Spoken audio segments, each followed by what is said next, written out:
Македонците од Егејскиот дел на Македонија имаа средба со кандидатите за градоначалник и советници од редовите на ВМРО ДПМН во општинската сала во Тетово. На средбата присуствуваше и пратеничката Светлана Карапетрова. Тие се голем број во Тетово.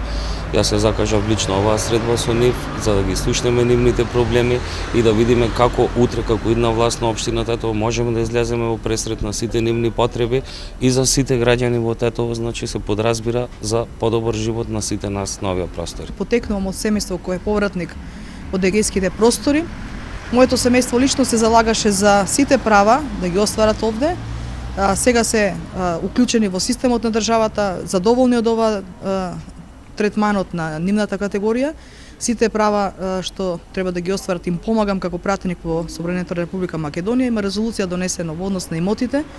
Ќе се залагам се што им треба во нивни интерес да го реализирам со помош нивна. Исто така имаме голема поддршка од нашиот кандидат за градоначалник доктор Горан Маноиловски кој исто така ме поддржува во оваа моја активност и се надевам дека ќе продолжиме со уште поголема соработка понатаму. Од партијата порачаа дека ќе се залагаат за да им помогнат во разрешувањето на сите проблеми кои ги имаат македонците од Егејскиот дел на Македонија, но и воопшто на сите граѓани.